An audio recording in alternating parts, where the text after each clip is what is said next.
دنیا کے ہر انسان کو عشق سے واسطہ پڑتا ہے.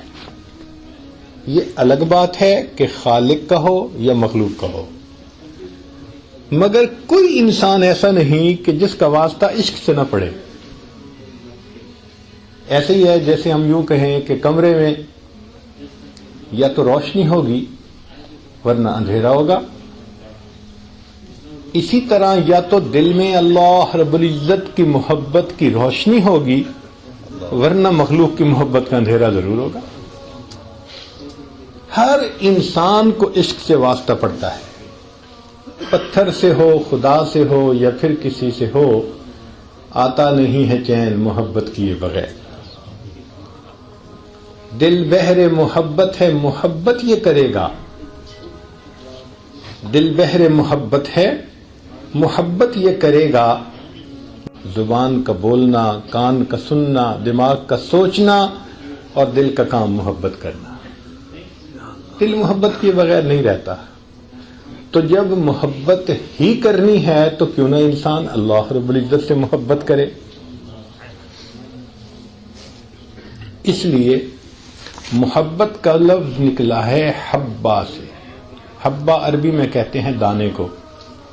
ایک دانہ ہے، اللہ نے رکھ دیا، بس اس دانے کو مناسب فضا اور ماحول ملنے کی ضرورت ہے. چنانچہ آپ دیکھیں گے ایک انسان بہت خطا کار، گناہ گار، الٹے کاموں میں لگا ہوا ہے، اس کو نیکی کا ماحول ملا، جو اس کے اندر محبت کا بیج تھا وہ پھلنا پھولنا شروع ہو گیا. آپ دیکھیں گے وہی جو بدکار تھا وہی نیکوکار بن جائے گا، وہی تہجد گزار بن جائے گا، وہی رات کو رونے والا بن جائے گا. اندر محبت کا بیج تھا وہ پھلنا پھولنا شروع ہو گیا. آپ دیکھیں گے وہی جو بدکار تھا وہی نیکوکار بن جائے گا، وہی تہجد گزار بن جائے گا، وہی رات کو رونے والا بن جائے گا. یہ دانہ، یہ بیج اللہ نے ہر بندے کے دل میں رکھ دیا ہے. تو یہ ایک فطری جذبہ ہے جس کو اللہ تعالیٰ نے مادی طور پر، فطری طور پر ہر انسان کے اندر رکھ دیا ہے. شاعر نے کہا شاید اسی کا نام محبت ہے شیفتہ، ایک آگ سی ہے سینے کے اندر لگی ہوئی.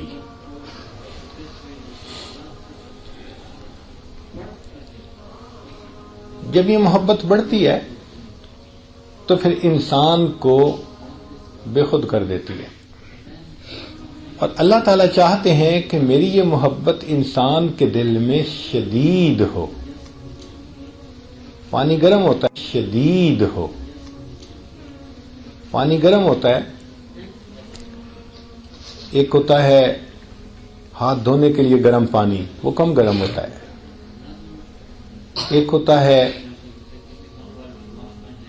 چائے کے لیے گرم پانی، وہ شدید گرم ہوتا ہے. کہیں گے دونوں کو گرم، مگر دونوں کی گرمی میں فرق ہوگا. تو محبت تو ہر کلمہ پڑھنے والے کو ہے. جس نے کلمہ پڑھا یہ دلیل ہے کہ اس کے دل میں اللہ رب العزت کی محبت موجود ہے. ہاں گرمی کا لیول کیا ہے یہ اب اس کے عمل بتائیں گے.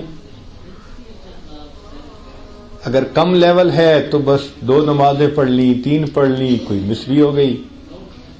اور اگر شدت ہے تو نمازیں تو کیا، پھر تہجد بھی قضا نہیں ہوگی، تکبیر اولیٰ بھی قضا نہیں ہوگی. یہ محبت میں شدت تو بڑھائی جا سکتی ہے.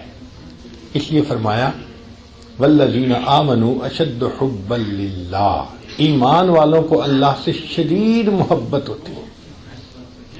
چنانچہ ایک مشہور حدیث مبارکہ ہے، اس کا اشکال بھی ختم ہو جاتا ہے اس مضمون کو سوچنے سے، کہ حذیفہ رضی اللہ تعالیٰ عنہ اپنے گھر میں تشریف فرما تھے. اچانک کہنے لگے نافق حنظلہ، حنظلہ تو منافق ہو گیا. اور یہ کہتے ہوئے نبی اسلام کی خدمت میں حاضر ہوئے. راستے میں سیدنا صدیق اکبر بھی مل گئے. پوچھا کیا معاملہ؟ کہنے لگے حنظلہ تو منافق ہو گیا. کیوں؟ کہ نبی علیہ الصلوۃ والسلام کی صحبت بابرکت میں جو دل کی کیفیت ہوتی ہے وہ گھر میں تو نہیں ہوتی. تو ہم تو منافق ہو گئے وہاں. اور چلو اور چل کے پوچھتے ہیں. تو نبی علیہ الصلوۃ والسلام کی خدمت میں حاضر ہوئے اور سوال پوچھا، اے اللہ کے حبیب صلی اللہ علیہ وسلم، جو کیفیت آپ کے سامنے ہوتی ہے وہ گھروں میں تو نہیں ہوتی؟ تو نبی علیہ السلام نے فرمایا کہ حنظلہ، یہ کیفیت اگر ہر وقت تمہاری رہے تو پھر تو راستہ چلتے فرشتے تم سے مصافحہ کرنے لگ جائے گائے گائے، یہ تو کبھی کبھی ہوتی ہے۔ تو نبی علیہ السلام نے بات سمجھا دی۔ اب علماء نے اس کو اور زیادہ کھولا۔ وہ فرماتے ہیں کہ دیکھیں، ایک ہے چاند کی تاریخیں۔ جب پہلی تاریخ ہوتی ہے چاند کے اعتبار سے تو سمندر بالکل خاموش ہوتا ہے۔ پہلی تاریخ ہوتی ہے چاند کے اعتبار سے تو سمندر بالکل خاموش ہوتا ہے، بالکل خاموش۔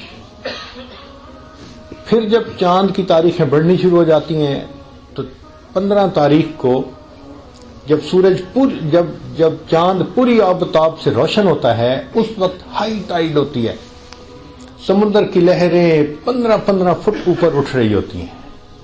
اس لیے بحری سفر کرنے والے لوگ وہ خیال رکھتے ہیں کہ کہیں سمندری طوفان میں نہ گر جائیں اور کوئی ایکسیڈنٹ نہ ہو جائے، تو وہ چلتے بھی ہیں تو دنوں کا حساب رکھتے ہیں۔ سمندر تو ایک ہی ہے، مگر پہلی تاریخوں میں پانی بالکل پرسکون ہے، اور 15 تاریخ کو پانی اس طرح اچھل رہا ہے۔ اس کی ریزن گریویٹیشنل فورس ہے۔ پہلی تاریخ کو وہ کم ہوتی ہے، 15 کو میکسیمم ہو چکی ہوتی ہے، لہذا اس مقناطیسیت کی وجہ سے ہائی ٹائیڈ ہوتی ہے۔ اب یہاں سے علماء نے ایک مسئلہ سمجھایا کہ جس طرح چاند سامنے ہوتا ہے تو سمندر کے اندر بھی مد و جزر ہوتی ہے، ایسے ہی جب محبوب سامنے ہوتا ہے تو پھر عاشق کے دل میں بھی مد و جزر ہوتی ہے۔ تو یہ نہیں تھا کہ صحابہ رضوان کا ایمان صحبت میں زیادہ ہوتا تھا، گھر میں کم ہوتا تھا۔ یہ کم اور زیادہ کا فرق نہیں ہے، فرق صرف یہ ہے کہ جب محبوب صلی اللہ علیہ وسلم کا دیدار کرتے تھے تو مکھڑا چاند جا سامنے ہوتا تھا تو اس وقت ایمان کی کیفیت مد و جزر کی ہوتی تھی، ولولہ ہوتا تھا، جذبہ ہوتا تھا، ایک کیف ہوتا تھا، اور جب گھر جاتا تھا ایک کیف ہوتا تھا، اور جب گھر جاتے تھے تو ذرا پرسکون ہو جاتا تھا۔ سمندر کا لیول تو وہی ہوتا ہے۔ یہیں سے پھر ایک مسئلہ اور بھی حل ہوا کہ امام شافعی رحمۃ اللہ علیہ فرماتے ہیں، الایمان یزید و ینقص، ایمان گھٹتا بھی ہے بڑھتا بھی ہے۔